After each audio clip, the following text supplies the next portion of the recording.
Supreme court थोड़ा बताएंगे यार, अब सुप्रीम कोर्ट ही रह गया है। आर्टिकल 124 कुछ लिखा तो दिए थे ना, सुप्रीम कोर्ट को थोड़ा कंटिन्यू कर लीजिए। मैं आज थोड़े से कुछ आपको क्लासिकल चीजें जो हैं उसको ध्यान में रखकर बताएंगे, जो थोड़ी नई लगेंगी आपको। एक तो लिखे न्यायाधीशों की नियुक्ति, एक हेडिंग बनाइए, जहां पर थे मुझे नहीं मालूम, बट यहां से आप लिखिए न्यायाधीशों की नियुक्ति, अपॉइंटमेंट ऑफ जज, जजेस लिख सकते हैं। और एक हेडिंग बनाएंगे संविधान 99वां कर लीजिए चाहे तो, 99वां संविधान संशोधन अधिनियम 2014 के पूर्व की स्थिति लिखेगा। Position before 99th amendment of the constitution या कॉन्स्टिट्यूशनल अमेंडमेंट 2014। 2014 संशोधन अधिनियम 99 के पहले की क्या स्थिति थी, इसमें लिखेगा अपॉइंटमेंट टू जजेस of the supreme court, to Supreme Court before 99th Amendment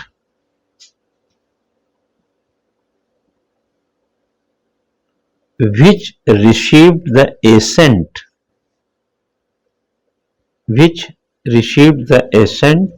of the President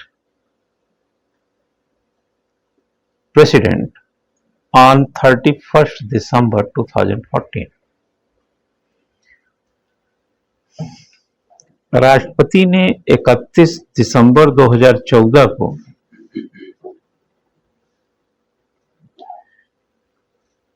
निन्यानवे संविधान संशोधन अधिनियम को ध्यान में रखते हुए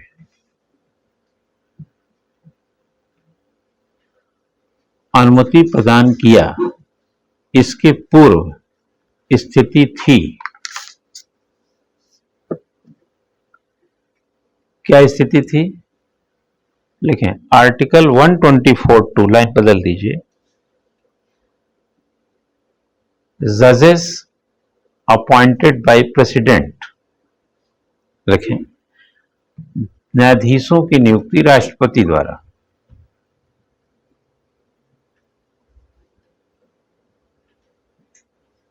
बट नो डिस्क्रिशनरी पावर, है ना, परंतु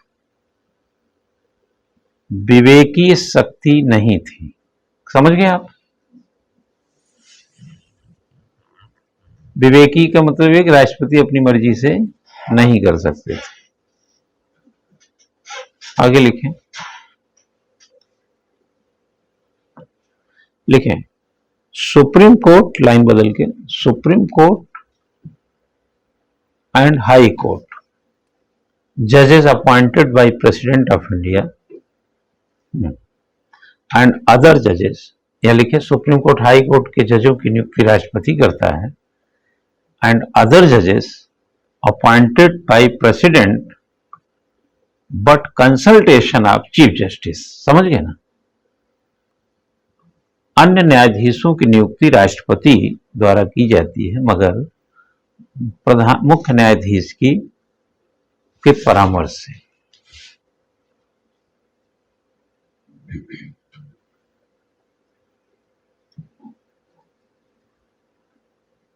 लिखें,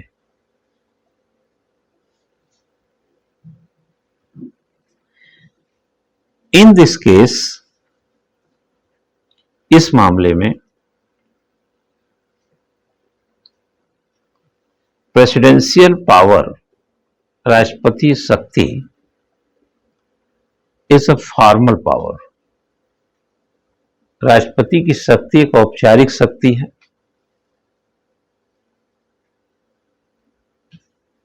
क्योंकि इट्स कंसल्टेशन बाय कैबिनेट। समझ गए? इट्स कंसल्टेशन कैबिनेट, क्योंकि इसका सलाह कहां से आता है, कैबिनेट से आता है। मैं यहां पर कैबिनेट शब्द इसलिए लिखा रहा हूं क्योंकि संविधान की किताबों में मंत्रिमंडल शब्द का उपयोग है। क्या समझे?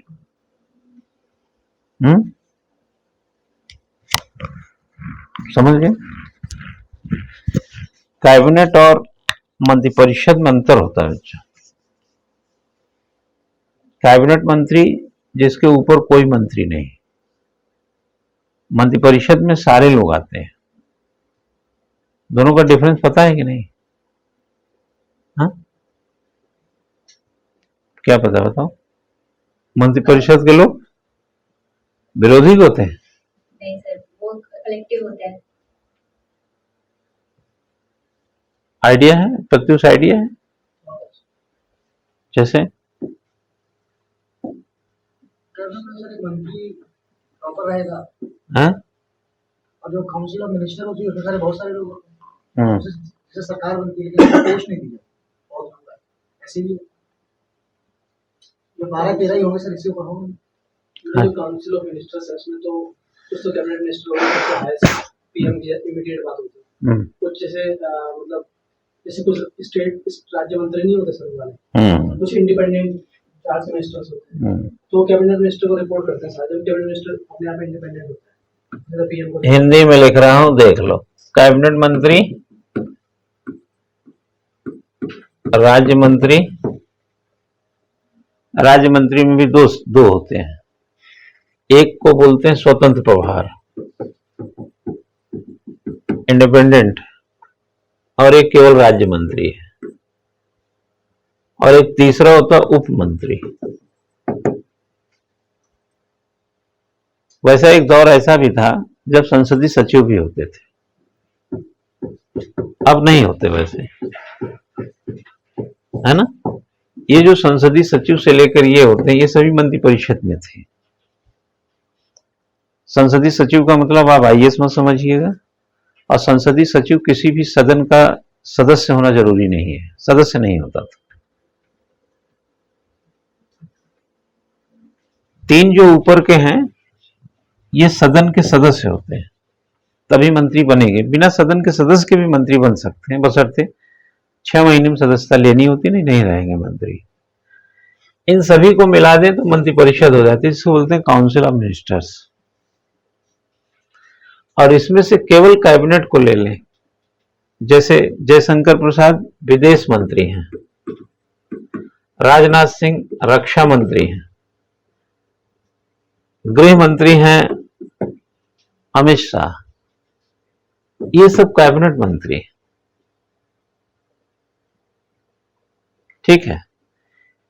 अगर वित्त मंत्री हैं जैसे निर्मला सीतारमण, तो वित्त मंत्री में अगर वित्त राज्य मंत्री भी अगर कोई बना दिया गया तो ये कैबिनेट नहीं होगा, मंत्रिपरिषद का हिस्सा बट कैबिनेट का नहीं है। जैसे गृह मंत्री में गृह राज्य मंत्री भी बना दिया जाए तो वो कैबिनेट तो राज्य मंत्री हो गया ना, इसमें चला गया। जैसे रक्षा राज्य मंत्री बना दीजिए, विदेश राज्य मंत्री बना दीजिए, तो ये सब कैबिनेट हैं। राज्य मंत्री वाले मंत्रिपरिषद में चले जाएंगे। आया समझ में? अब बताओ समझ में आएगा नहीं तुम्हें? हाँ, प्राची आया समझ बेटा? नहीं आया? नहीं, दोबारा क्या बताऊं मैं, वो बताओ मुझे। हाँ? हमने दिखाया लल्लुआ है, ये सामू है, और लालू नहीं समझ में आया कि सामू नहीं समझ में आया, ये बताओ मुझे। कितना नहीं समझ में आया? थोड़ा क्वेश्चन करो फिर हम बताते हैं। हाँ चला, कौन से दो? क्या क्यों नहीं हुए? ये नीचे, ये उप मंत्री, डिप्टी मिनिस्टर, पार्लियामेंट्री सेक्रेटरी, संसदीय सचिव। तुम बताओ बेटा कोई क्वेश्चन का।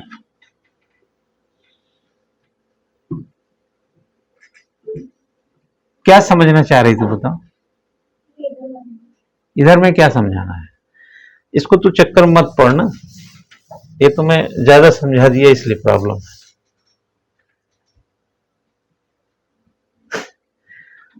इसमें 4 प्रकार की चीजें हमने लिखी। कैबिनेट मंत्री लिखा, राज्य मंत्री लिखा। राज्य में भी 2 बताया मैंने, एक इंडिपेंडेंट। इंडिपेंडेंट का मतलब क्या हुआ कि उसका कोई कैबिनेट मंत्री नहीं होता है। जैसे वन एवं पर्यावरण मंत्रालय है, ये कैबिनेट मंत्रालय नहीं है, बट राज्य मंत्री में स्वतंत्र प्रभार होता है, उसका कोई कैबिनेट मंत्री नहीं है, यानी उसका बॉस नहीं है। जैसे एक तहसील है, तहसील में तहसीलदार क्या है, बॉस है, लेकिन डिस्ट्रिक्ट में तो नीचे ही है ना। तो जिलाधिकारी जिले में बॉस है, लेकिन तहसील में तहसीलदार भी तो बॉस ही हो गया। तो वैसे राज्य मंत्री में जो स्वतंत्र प्रभार है वो भले ही कैबिनेट नहीं है, लेकिन राज्य मंत्री में अपने विभाग का तो बॉस ही हो गया। आज समझ में नहीं आ रही है, बताओ जो तुम समझी सीखा आया ना। अरे भाई 4 मंत्रिपरिषद में 4 लोग हैं। संसदीय सचिव हटा दे, दिमाग खराब कर रहा, अब ये नहीं होता, 3 होते। संसदीय सचिव छोड़ो इसको, संसदीय सचिव उनको बना दिया जाता है जो चुनाव न जितवाने बहुत मदद करते थे, पारितोषिक के तौर पे। एक प्रकार से ऐसा है, जब भारत आजाद हुआ तो हमें आजादी की लड़ाई तो आती थी, लेकिन देश चलाना भी आता था क्या? यार जिंदगी भर हमने लोहा पीटा, लोहा पीटने से बदल करके हमने वो कारपेंटरी काम शुरू कर दिया, तो कुछ मेज कुर्सी तो गलत बनेगी ना। हमने भारतीय राष्ट्रीय आंदोलन के दिनों में हमने आजादी की लड़ाई लड़ी अंग्रेजों से, अंग्रेज निकल लिए। अब देश चलाने की जिम्मेदारी किसकी थी? जो आंदोलनकारी थे भाई, जिन्होंने सहभागिता दिया, जो आए। अंबेडकर जी गांधी से पूना पैक्ट कर रहे थे, ड्राफ्टिंग कमेटी के चेयरमैन रहे, संविधान बनाया सब लोगों ने मिलकर। अब उसी संविधान को चलाना था, देश को चलाना था। देश चलता है 2 चीजों से, भौतिक संसाधन और मानव संसाधन। डॉक्टर राजेंद्र प्रसाद क्या थे? भारत के पहले राष्ट्रपति। जवाहरलाल नेहरू क्या थे? पहले प्रधानमंत्री। तो आजादी के बाद देश के सामने क्या चुनौती थी? जो चुनौती आज है भाई, रोटी, कपड़ा, मकान, दुकान, शिक्षा, चिकित्सा, अस्पताल, आईआईटी, आईआईएम, यूनिवर्सिटी, कॉलेज, यही चिंताएं तो आएंगी। क्या था आपके पास? 1853 में अंग्रेजों ने रेल बिछा दिया था, तो रेल की पटरी अब आज नहीं बिछती है क्या? चैलेंज खत्म थोड़ी हो गए। सड़क तो उस जमाने में जीटी रोड नहीं थी क्या? तो सड़कें आज नहीं चाहिए? वो तो चैलेंजेस सब वैसे ही हैं।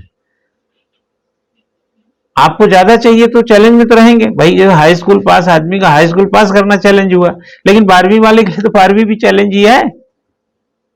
चैलेंज सबके हिस्से में था। तो अब देश जब आजाद हो गया तो आपको देश चलाने का चैलेंज आया। पहले अंग्रेजों को भगाने का चैलेंज लिया आपने, अब आप देश चलाने का चैलेंज। तो देश चलाएंगे कैसे? आपने एक संविधान बनाया, 26 जनवरी 50 को उसको लागू किया। संविधान में तो बहुत अच्छी अच्छी बातें लिखी हैं। नीति निर्देशक तत्व में तो स्टेट चाहे तो अपना राज्य आइडियल बना ले। 75 साल हो गए, कौन सा स्टेट आइडियल बना है? और आइडियल की सही डिफिनीशन क्या है? और आइडियल अगर नहीं बना तो उसके मूल कारण क्या रहे होंगे? अरे जब 2 कारणों से ही तरक्की होती है तो उन्हीं में कहीं गड़बड़ी रही होगी। एक है भौतिक संसाधन, एक है मानव संसाधन। मान लो अगर पिता ने बहुत संपत्ति बना दिया और बेटा नालायक निकल गया, तब भी उस संपत्ति बेच देगा। और पिता ने माना संपत्ति बना ही नहीं पाया, लेकिन बेटा लायक निकल गया, तब भी कुछ कर ही लेगा वो। तो क्यों कहा गया पूत कपूत तो क्या धन संचय, पूत सपूत तो क्या धन संचय। भारत में अगर भ्रष्टाचार रहेगा तो आप संसाधन कितना बढ़ा लीजिए, कुछ लोगों तक ही सीमित रह जाएगा। और भारत में संसाधन कम है लेकिन मानव संसाधन बहुत ईमानदार है, तब भी मिल बांट के देश चला लेंगे। जिस परिवार में ज्यादा प्रेम होता है वहां चीजें कम हो सकती हैं, बट कमी नहीं हो सकती चीजों की। और जिस परिवार में प्रेम की कमी होती है ना, वहां पर चीजें ज्यादा हो सकती हैं लेकिन सबके पास घटी रह सकती हैं। क्यों? क्योंकि कोई ना कोई ऐसा बिरला वहां निकलेगा जिस पर एकाधिकार अपना ज्यादा जमा लेगा। और इन 75 सालों में आपने क्या देखा? मुट्ठी भर लोगों के पास दुनिया अकूत संपदा है और अकूत लोगों के पास गदेरी खाली है, हथेली खाली है।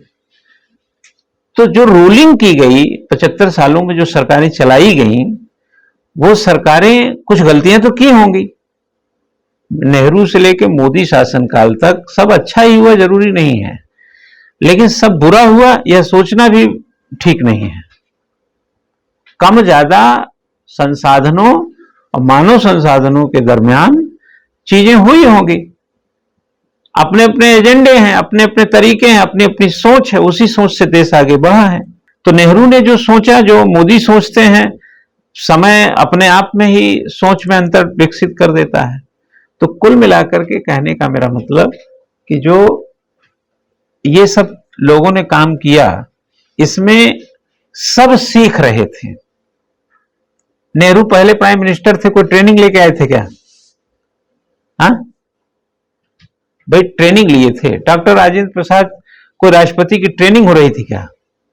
अरे संविधान सभा ने उनको 24 जनवरी को 50 में चुना कि भैया आप राष्ट्रपति रहे। बोले हो जी सर।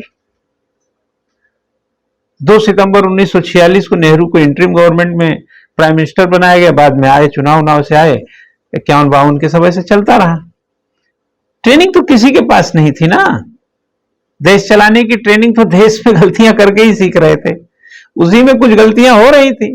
पंचशील समझौता भी हुआ 54 में, जो 62 में तार तार हुआ। सिख, वो क्या बोलते हैं उसको, अरे यार, तिब्बत को चाइना निगल गया आंखों के सामने। हम आंखें फाड़ के देखते रह गए, नहीं समझ पाए उसकी फितरत को, नहीं समझ पाए उसकी चालबाजी को। दलाई लामा को हमने शरण दिया, हम सहृदय व्यक्ति हैं, समुच्चय धरती को अपना मानते हैं। हो गई होगी कुछ त्रुटि यार। अब आप जरा कल्पना करके देखें कि इसमें कुछ लोगों को तैयार भी तो करना है। वही तैयार किए जाने वाले लोग संसदीय सचिव बनाए जाते थे। भाई कोई प्रधानमंत्री बन गया, कोई कैबिनेट मंत्री हो गया, कोई राज्य मंत्री हो गया, उसी में कोई स्वतंत्र प्रभार हो गया, कोई उप मंत्री बन गया। लेकिन कुछ लोग अगर दीर्घा में रहेंगे और संसदीय सचिव के रूप में, वो मेन स्ट्रीम की पॉलिटिक्स में नहीं है, जीत एज ए पार्लियामेंटियन दर्ज नहीं किए हैं, लेकिन रहे तो पूरे समय हैं। और उनको अगर ट्रेनिंग ठीक से नहीं दी जाएगी, वो सीखेंगे नहीं, देखेंगे नहीं, तो कल देश का प्रधानमंत्री या मंत्री कैसे बनेंगे और कैसे देश को आगे ले जाएंगे? क्यों? आपने अटल बिहारी वाजपेयी जी का वो एक वक्तव्य सुना होगा पार्लियामेंट में, कि जब उन्होंने नेहरू पर एक कमेंट किया, खुद वो बोल रहे थे, चर्चिल और चैम्बरलेन करके उदाहरण दे रहे थे कि आपका चेहरा ऐसा दिखता है। तो उन्होंने कहा कि शाम को फिर मेरी भेंट हो गई एक कार्यक्रम में, तो उन्होंने कहा आज तो बहुत जोरदार भाषण दिया। नेहरू जी ने उनको बोला। और ऐसा भी सुना होगा कि नेहरू जी ने कहा कि अटल जी, आप अटल, एक दिन तुम देश के प्रधानमंत्री बनोगे। तो भाई नेहरू जी को तो पता था ना कि वो जिंदा भी रहेंगे आगे। भाई हर माँ बाप को पता है कि उसको मरना है और ये बच्चा है, इसको लायक बना देना है। ये तो परंपरा ही है ना, इसमें कोई नई बात तो है नहीं। तो भैया तुम प्रधानमंत्री हो, तुम मंत्री हो, तुम कैबिनेट मंत्री हो, तुम राज्य मंत्री हो, तुम उप मंत्री हो, लेकिन तुम जिंदगी भर हो क्या? तो आने वाली पीढ़ियों को भी तो तैयार करना है। तो वो पॉलिटिक्स की पाठशाला थी संसदीय सचिव। दीर्घा में बैठेंगे, वोट नहीं देंगे, देखेंगे ना, कार्रवाई तो देखेंगे। अमिताभ बच्चन शूटिंग पर अभिषेक बच्चन को ले गए होंगे कि नहीं? है? जब 8-9 साल का रहा होगा, 10 साल का, 12 साल का, तो किसी दिन गाड़ी में बैठा कर 2-4 फिल्मों में शूटिंग तो दिखाए होंगे ना। कितने फिल्म अभिनेता हैं, उनके बच्चे शूटिंग नहीं देखे होंगे उनकी? तो हीरो बनने की क्या हो रही उनकी ट्रेनिंग? हीरो बनने की तो ट्रेनिंग चल रही है। तो ऐसे बहुत सारे लोग होते हैं जो चुनाव तो एक जीतता है, लेकिन जिताने में बहुत सारे लोगों का योगदान होता है। और जो जीत गया वो समझे कि देश वही चलाए। कैसे चलाओगे? कल तुम जिंदा ही नहीं रहोगे, देश कैसे चलेगा? देश चलेगा, तुम नहीं रहोगे तब भी चलेगा। किसकी वजह से? जो जिता रहा था अब वो जीतेगा, क्योंकि उसको पता है। तो देख करके तो सीखेगा ना भाई। तो उनको बना दिया जाता था संसदीय सचिव, एक प्रकार से पुरस्कार था वो, समझ गए। लेकिन निर्णय जो ज्यादातर क्या होते थे, कैबिनेट। इंदिरा गांधी के समय में तो कैबिनेट ही फैसले लेती थी। आर्टिकल देखो, हर जगह मंत्रिपरिषद शब्द का उल्लेख है, ध्यान रखना। संविधान के आर्टिकल 74 में लिखा है मंत्रिपरिषद की सिफारिश पर राष्ट्रपति काम करेंगे। कहीं भी कैबिनेट वर्ड का इस्तेमाल नहीं किया गया है, लेकिन आर्टिकल 352 में कैबिनेट शब्द का उपयोग है। जब 352 लगा था राष्ट्रीय आपात, कि कैबिनेट की सिफारिश से। मैं यही आपको बताना चाह रहा हूं कि 99वां संविधान संशोधन 2014 में जो हमने अभी सुप्रीम कोर्ट के मामले में कैबिनेट शब्द का उपयोग किया, हम तो संविधान की किताब में यही पढ़े। लेकिन सबसे पहले अगर कैबिनेट शब्द का उपयोग हुआ है तो आर्टिकल 352 में मिलता है।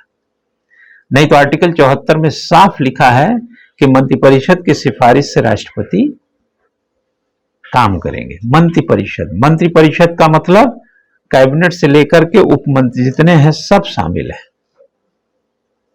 और कैबिनेट का बोले तो चंद मिनिस्टर, यार आप सुनते ना, प्राइम मिनिस्टर कैबिनेट की मीटिंग ले रहे हैं। कैबिनेट का मीटिंग का मतलब यह हो गया कि बाकी मंत्री गायब हैं। और कैबिनेट में भी कभी कभी बहुत मामूली किचन टाइप का कल्चर कर लो, किचन कैबिनेट कल्चर कर लो। जैसे परमाणु बम का जब अटल जी ने परीक्षण किया था तो कितने लोगों को पता था? कितने लोगों को पता था बताइए? पता ही नहीं था। हमको लगता है अटल जी को पता रहा होगा, कलाम साहब को पता रहा होगा, एक हाथ लोगों को और पता रहा होगा। क्यों पता कराएं?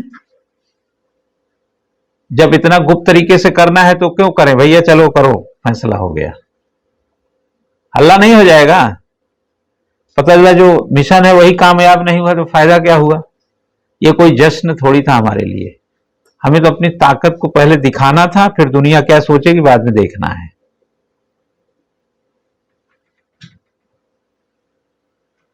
ठीक है, तो एक प्रकार से ये ट्रेनिंग के लिए रखे जाते थे। लिखिए, hmm. 1973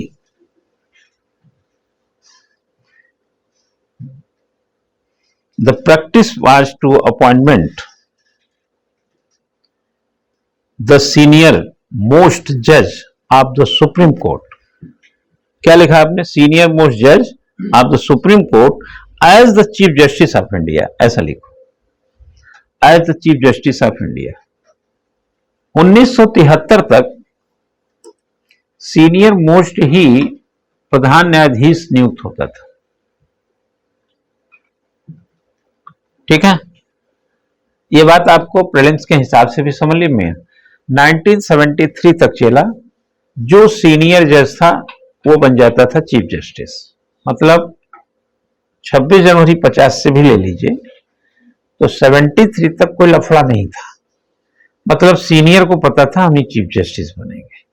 1973 में, ठीक है, 1973 में एक संवैधानिक विवाद खड़ा हुआ। क्या विवाद खड़ा हुआ वो लिखो। 1973 लिखें, however लिखा EVR, this practice was suddenly broken This practice was suddenly broken by the government and 3 senior judges of the Supreme Court were suppressed, word लाएगा यहाँ पे, suppressed, which was subjected to serve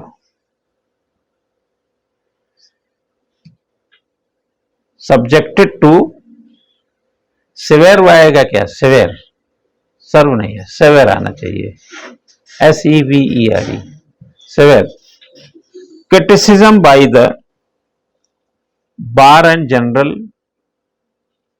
public.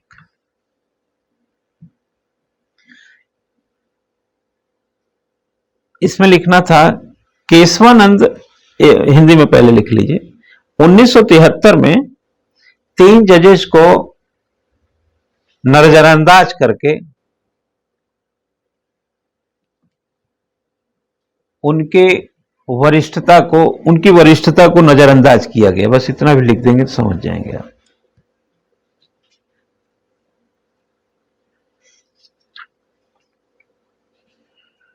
ठीक है, क्या नजरअंदाज किया गया? नजरअंदाज ये किया गया कि 3 जज बच्चा सीनियर थे। इंदिरा गांधी ने क्या किया कि उन तीनों जज को पार करके चौथा जूनियर जज को चीफ जस्टिस बना दिया। केशवानंद भारती वर्सेस केरल राज्य, लिखिए, केशवानंद भारती वर्सेस केरल राज्य। ये बच्चा 25 अप्रैल 1973 की बात है ना। इसमें क्या हुआ कि यह परंपरा टूटी थी और 3 न्यायाधीशों की वरिष्ठता उपेक्षित करके चौथे जज अजीत नाथ रे, लिख लीजिएगा, है ना, अजीत नाथ रे अपॉइंटेड, नियुक्त किए गए थे। ये चौथे नंबर के सीनियरिटी में आते थे, अजीत नाथ रे। और क्या क्या इसके पीछे रीजनिंग क्या दी गई वो समझ लीजिए। लोकसभा में सरकार की ओर से यह जब कदम उठाया गया, जो सरकार की तरफ से यह स्टेप लिया गया, आप मोटा मोटा ऐसा समझो कि 1973 संविधान लागू होने से 1973 तक सीनियर मोस्ट जो जज होते थे वो चीफ जस्टिस बनते थे। 73 में ये परंपरा टूट गई। 3 सीनियर जजेस को नजरअंदाज करते हुए चौथे नंबर पे जज जो अजीत नाथ रे थे उनको चीफ जस्टिस बनाया गया।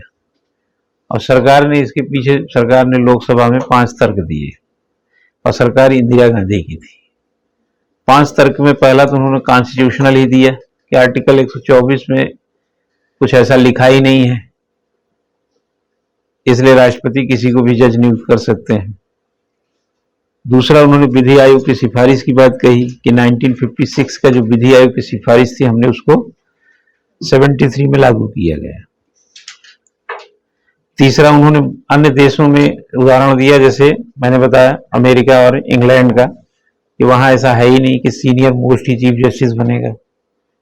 और चौथा, उन्होंने क्या बताया कि न्यायाधीशों का एक सामाजिक दर्शन होना चाहिए। तो हमको लगना चाहिए ना कि सोशली, इकोनॉमिकली, पॉलिटिकली इनका दर्शन सही है ना। और लास्ट में बताया कि भाई कार्यकाल जिसका ज्यादा रहेगा, क्योंकि बहुत सीनियर रहेगा तो 65 साल का जल्दी हो जाएगा ना, हटना पड़ेगा। 2 ही कंडीशन है, तो उसमें एक कंडीशन तो 65 साल भी है। तो जनरली चीफ जस्टिस देखे होंगे बड़े कम समय तक रह पाते हैं, है ना। तो टेन्योर ज्यादा रहेगा, जूनियर है तो टेन्योर ज्यादा ही रहेगा, तो उससे न्यायालय को दिशा देने का अवसर मिलेगा। कुछ तो आप ही समझ रहे होंगे कि सरकार ने फंसी थी इसलिए ये दलील दिया। और कहते ना कि कुछ हकीकत और फंसाना में जब फंसने की बात हो, हकीकत को स्वीकार करना ज्यादा अच्छा होता है, क्योंकि अगली बार आपको अवसर बना रहेगा। तो सरकारें भी कुछ गलतियां करती हैं तो कुछ झूठ बोलती हैं। सरकारें चाहे इरादतन गलती किए हों, चाहे इंटेंशनली न किए हों, बट जब फंस जाती हैं तो उसको झूठ से बचाव करती हैं।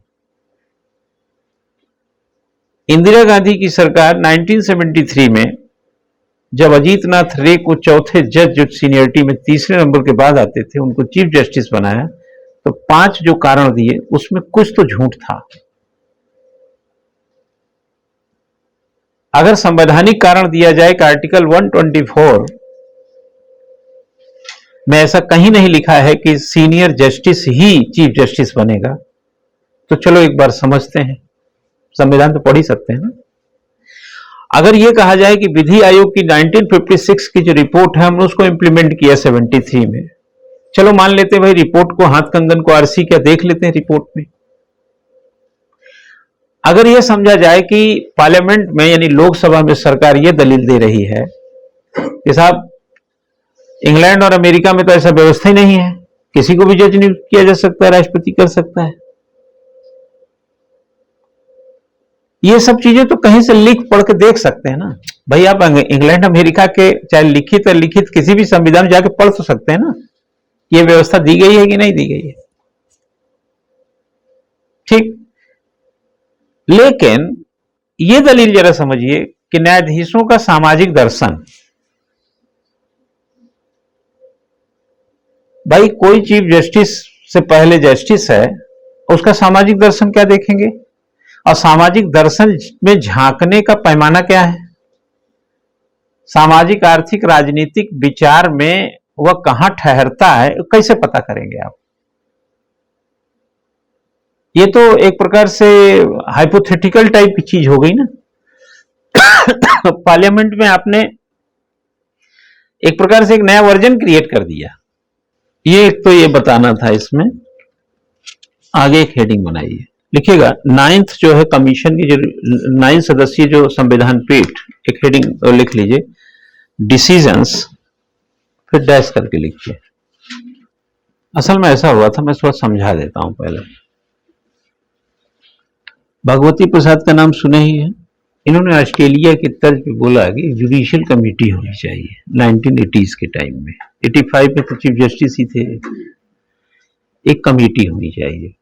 ऐसी स्थिति में क्या होता था कि जैसे किसी जज को आपने ट्रांसफर किया या किसी जज की नियुक्ति किया, तो उसको कोई लफड़ा है तो वह देखने का काम करे। मान लो सरकार क्या करती है कि अपनी परिस्थितियों में अपने हितों को साधती रहती है, और ऐसे में अगर कोई शक सुबह हो तो भाई एक चीज देखे होंगे कि जब दो जनता में विवाद होता है तो उसमें कोर्ट में सुनवाई होती है, लेकिन अगर सरकार और न्यायाधीशों के बीच ही लफड़ा हो जाए तब कहां सुनवाई हो, तो बोले एक जुडिशियल कमेटी बना देते हैं, और एक प्रकार से वो 9 सदस्यीय जो है संविधान पीठ के तौर पे। तो ऐसे केसेस में जैसे मान लो उसने कई बार स्थानांतरण को रोक दिया, कई बार ट्रांसफर को रोक दिया। जैसे आपने स्थानांतरण कर दिया, वो नैतिक रूप से या कहा जाए संवैधानिक रूप से सही नहीं है, तो उसको रोकने का काम किया। तो यह जो है भगवती जी के कहने पर ऑस्ट्रेलिया से इसको हायर करने का एक प्रयास था। हालांकि इसको लेकर के बहुत ज्यादा प्रखरता आई नहीं इस कमेटी को लेकर, क्योंकि आज आप नहीं सुने होंगे कि संविधान पीठ ने ये कर दिया, स्थानांतरण रोक दिया, फलाना कर दिया, कम सुनते होंगे, क्योंकि गवर्नमेंट के ही फैसले जो हैं सर्वोपरि हो जाते हैं, यानी राष्ट्रपति जो करेगा वो सर्वोपरि हो जाता है। तो एक तो आपको यह देखना था, तो एक लाइन जो लिखे थे आप जुडिशियल, ये इसी में जोड़ लीजिए, 9 सदस्यीय संविधान पीठ है ना, लिखेगा 1980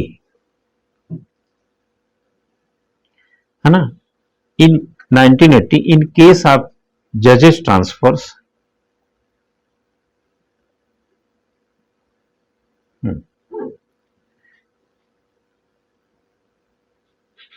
ठीक है ना। सुप्रीम कोर्ट जज भगवती, पीएन भगवती नाम था वैसे,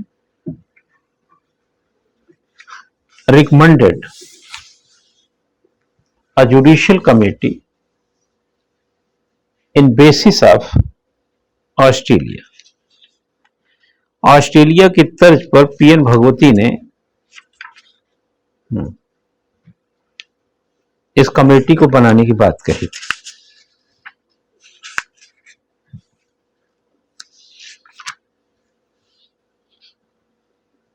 ठीक है,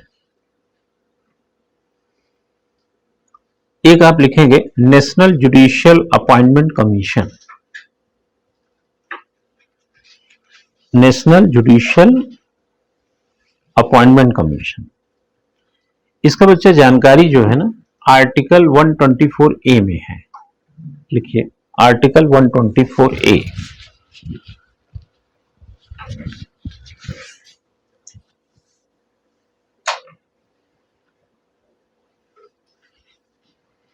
ठीक है, इसमें क्या है कि एक लाइन लिख लीजिएगा, commission to be known as the national judicial appointment, commission to be known as the national judicial appointment commission consisting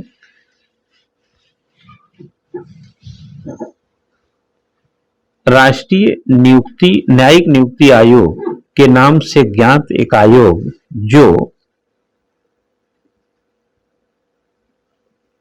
जो नंबर 1 कंसिस्टिंग, नंबर 1 लिखें chief justice of India, number 1 लिखें चीफ जस्टिस ऑफ इंडिया और लिखें chairman ex officio. जो भी chief justice होगा वो क्या बनेगा? चेयरमैन बनेगा बच्चा।